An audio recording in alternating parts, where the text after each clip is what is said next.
Let's take a look at Procrastinate in this video if you want an alternative to using Celery for executing tasks. So what this is a Postgres-based task queue for Python, and it leverages Postgres 13+ to store task definitions, to manage locks, and to dispatch tasks. It can be used within synchronous and asynchronous code, and it has Django integration out of the box. And it supports things like periodic tasks or scheduled tasks that are running at particular times, as well as retries and arbitrary task locks and so on. One reason I think this is cool is because if you have some simple tasks that should be executed when certain actions happen or on a particular schedule, if your Django or FastAPI or Flask application is already using a Postgres database, you can then use Procrastinate without having to use any extra services. So for example, you wouldn't need Redis or RabbitMQ. Those kind of brokers are required by Celery, for example, whereas using Procrastinate can help keep your stack simple because it's just using Postgres, which chances are you might already be using. Now, I might make an additional video on how this works under the hood with Postgres. So it turns out Postgres has some cool functionality that helps make this work. If you're interested in that video, let me know in the comments. And if you want to support the channel, check out this Ko-fi page that we have just below the video. So let's dive in and get started. We're going to start just by looking at a very quick example of how Procrastinate works. So you import Procrastinate, you declare an app object. So you're instantiating that, and you can pass the connector details in, and you can then define tasks using an app.task decorator, quite similar to Celery, and you can then launch your tasks using the defer function here. So this is how you might want to launch a task on a specific action, by calling the defer function. But you can also launch periodic tasks as well. We're going to look at both in this video. Now, to set this example up, I have a Django application running in a Docker container connected to a Postgres database, and we're using this Docker file to manage that. Now, we just did a video on setting up Django and Postgres. The purpose of that video was basically to get this up and running. So if you want to learn how to set up Django and Postgres in a Docker environment, check out that video. Now, what I'm going to do within the source directory is open up the models.py file, and we have a model here called exported file. And what I want to do in this video is create a task that's going to export all users in the database to a CSV. And I'm going to show two examples. One of those is going to be triggering the task when something happens, and that's going to be similar to Celery tasks that use the delay function. And we're also going to see how to trigger the task on a particular schedule. So let's get started with the setup. I'm going to go back to the Procrastinate documentation, and if we go to the how-to section, there is a Django integration guide. I'm going to click on that, and we can go to the configuration section. Now, what we can do to start with is install it. So let's copy this, and what we're going to do is go back to our VS Code Django application, and we're going to add that to the requirements.txt file. And at this stage, you can rebuild the container, but what I'm going to do is open a new terminal, and we're going to quickly install that inside the running container using this terminal. Now, if we go to docker-compose.yaml, our Django application is in a container with this name here. So we're going to run docker exec, and then we can pass the name of the container, and we're going to run the 𝗬𝗍 install command. And what we want to do is we want to install Procrastinate with the Django extensions. So I'm going to paste that in here inside a string, and then we're going to pass the -- system flag to that. And that's because we want UV to install this using the system Python inside the container. Now, that very quickly installs things, and the reason we're doing that inside the Docker file is because if we look at this here, we've got a 𝗬𝗍 install command, and we have the -- system flag at the end of that. When we have a Docker container running our Django application, that is essentially an isolated environment. So we don't need to worry about creating virtual environments as we would normally do. And with UV, we can just pass the -- system flag in order to install that to the system Python. So we should now have Procrastinate with the Django extensions installed inside the container. So we're now ready to use that. Now I'm going to go to this file that I have on the left-hand side called tasks.py. And if we open that, I've got some imports in this. We're importing the Python CSV module as well as the now function from django.utils.timezone, and we've imported the two models here. Now let's go back to the Procrastinate documentation, and we're going to add this to installed apps. So let's copy that, and we're going to go back to settings.py just now, and let's add that to installed apps at the bottom here. So Procrastinate has a .contrib.django module. We're adding that to installed apps. And we can now save this and go back to tasks.py. Now, we saw in the intro that we had that app.task decorator. We want to use that. So what I'm going to do is go to this section here on using Procrastinate inside a Django application, and we can define these tasks. Now let's import this at the top of our tasks.py file. So from Procrastinate, we're importing the app object, and just like Celery, we can define a task using the app.task decorator. And actually, we're not going to pass any arguments into that. And now we define the function just below. I'm going to call this function export users to CSV. So the purpose of this task is to take all of the users that we have in the database and to export them to a CSV file. So what we're going to do here is get all the users from the database. We've already imported the user object, the model in Django. So let's call user.objects.all. And I want to log to the terminal after we've done this, and then we're going to test this out. So in order to log, what I'm going to do is go back to the documentation. If we scroll down here, there's a section on getting procrastinate logs. Now what we'll soon do is run a procrastinate worker. And if we want to log from the worker, what we need to do is set up some logging in Django. So let's have some basic settings here for logging. And we have a logger for procrastinate itself. So we can copy this logging configuration and we can then paste that into settings.py. So let's go to that file and go to the bottom and paste this in.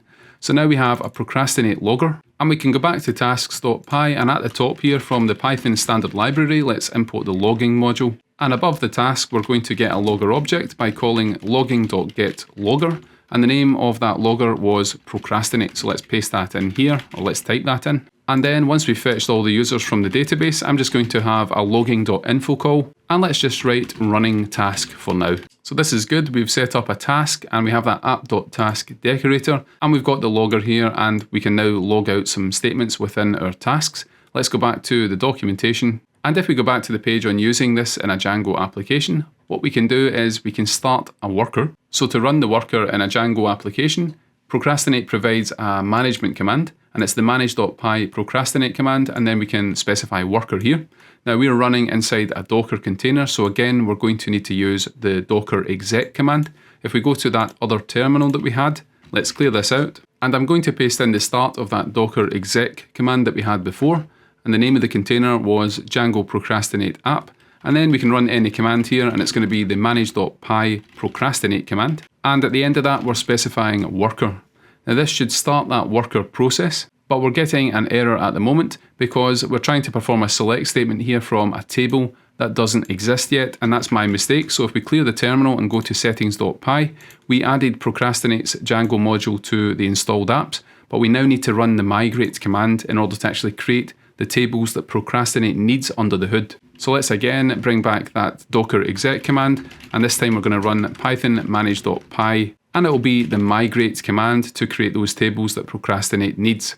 And you can see when we run that, it's applying a bunch of migrations from Procrastinate. We can then clear the terminal, and we're going to run that worker command that we saw before, and hopefully this time it's going to start up with no issues. So now we have a worker that is running, and it's listening for tasks to be sent to it. And we have a task, as you can see here in tasks.py, it's called export users to CSV. So let's now invoke that task. And we're going to go to views.py, where I have a simple Django view here. It's called index. And what we're going to do is import the task into views.py, and then we're going to call the task here. So what we do is we have the name of the task, and then we can call the .defer function. And that basically launches the task and uses that procrastinate worker to do so. Now, if you've used Celery, this is very similar to the .delay method that's used to invoke a task in Celery. This time it's called .defer, and we can now save views.py. So if we look at the terminal, we have our Django application running inside a Docker container, and on this second terminal here, we have started a worker process. And that's using that manage.py command that's provided by Procrastinate. Now, if we send a request to the index URL, it's going to trigger that task because of this statement on line 6. So let's do that just now. If we go back to the browser here, we're going to go to this page, and we're going to send a request to the index URL. And then if we go back to VS Code here, we're getting these debug statements, but if we scroll up here, you can see this info statement here that the export users to CSV task was launched. So the job was started on the line above, and the second info log here denotes that the task completed successfully. Now I don't see the log that I set up, so let's go back here to tasks.py, and we created the logger on line 7, but we need to actually use that logger. We don't use the top level logging module. So let's use logger.info instead. And we can then save tasks.py, and what we're going to do is go back to our browser here, and on this page we'll refresh the page and go back to VS Code. And now you can see the info here, the info log, where we are actually running the task, and that corresponds to what we have here in the app.task function. Now what I'm going to do is add some users to the database. I'm going to add 10 users, and I already have a super user as well, so that's going to create 11 users in the database. So I'm going to open a new terminal here, and let's run the docker exec command with the ti flag. So we're going to open the Django shell here, and the name of our container is Django Procrastinate App, and we're going to run python manage.py shell. Now inside the shell here, let's expand this, and I'm going to paste some code in. So what we've got here is a for loop from 1 to the number 10, and then we're using the user.objects create user function, and we're creating a username here with a password and an email. So let's execute this, and it's going to create those users in the database, and that's in the user table for Django that is stored in PostgreSQL.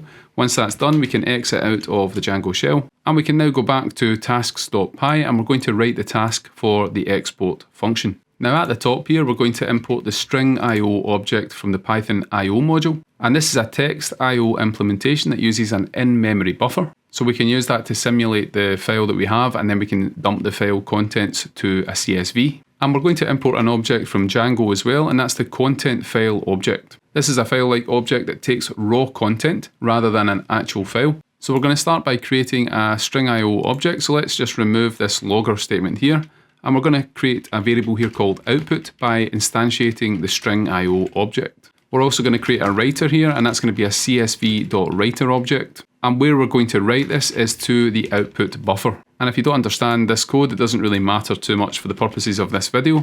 We're then going to loop over each user that we pulled out of the database on line 13 here. And we're going to use the CSV writer that's writing to that in-memory string.io buffer.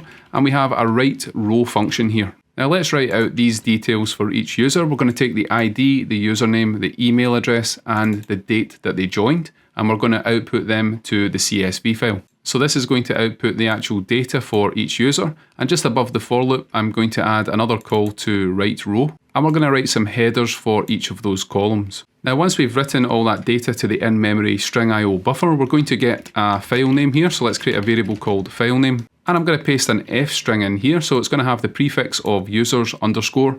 And then we're going to take the current date. So we're going to use this expression here and save that to a .csv. So this represents the file name, and we're then going to create a variable called export, and we're going to instantiate that exported file model that we created. So that was imported here, and if we go to models.py, it's this one here that contains two fields.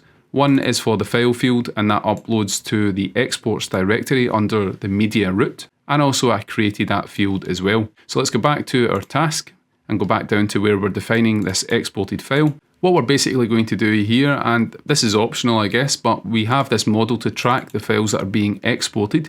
So we're going to set the file object on this, which is a file field, by using that content file object that we imported from Django. So let's access the file field on the exported file. So we can do that with export.file. And file fields in Django have a save method, and that's responsible for saving it to the file system. So we're going to give the file a name of what we have here on line 21. So let's paste the file name into this function. And the second parameter is the contents. As you can see on VS Code, this content should be a file-like object. So we're going to use that content file object that we imported from Django. And the content we're actually going to use here is we're going to take the output of this buffer here. So let's paste output in here, and we're going to use the getValue method. This basically retrieves the entire contents of the object. So this string.io object that is being sent data from the CSV writer, that's building that up in memory as a string.io object, and then the getValue method on that, that's going to retrieve the entire content of the object and pass it into the content file as the content. So this saves the file to the file system, and the final thing we need to do here is just save the model. So let's do that just now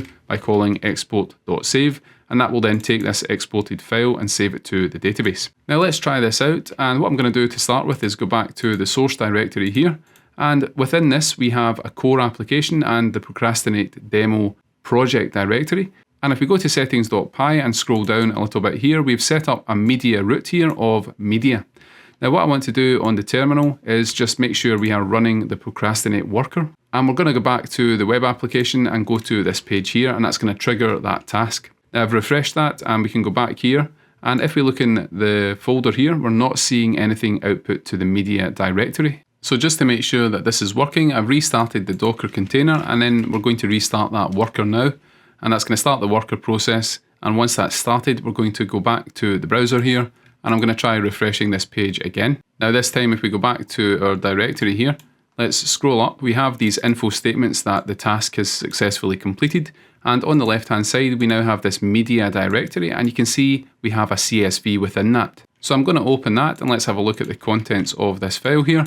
We get the headers that we specified in the task, and we get the 11 users appearing underneath that inside this CSV. So that export job has successfully completed, and it's using Procrastinate to actually schedule that task and execute the task using the worker. And as I said, this is really nice. We're already using Postgres for our database, and we don't need to install any extra infrastructure and manage that, such as Redis. Instead, we just use PostgreSQL if we have these simple kinds of tasks. Now I'm going to open another terminal here, and what I'm going to do is connect to the running Postgres container. So I'm going to paste this command here. Again, it's a docker exec command, and this time we're connecting to the Postgres container, and we're running the Postgres command line utility, PSQL. So let's connect to that database just now, and if we display the tables inside this database, you can see here we have the exported file table.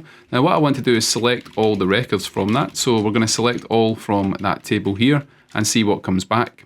Now we have a single export so far because we've only triggered the task or the job once. And that stores the name of the file and the time at which this export was created. So the database infrastructure is now there to track these kind of exports. And the job itself is run by deferring that task, and it's run using the Procrastinate worker. Let's quit out of this terminal and go back to the Procrastinate worker terminal here, and I'm going to scroll to the bottom of that. And what I want to do now actually is show how we can run scheduled or periodic tasks. Now let's go back to the Procrastinate documentation, and we're going to go to another section here, so not the Django integration, but in advanced features.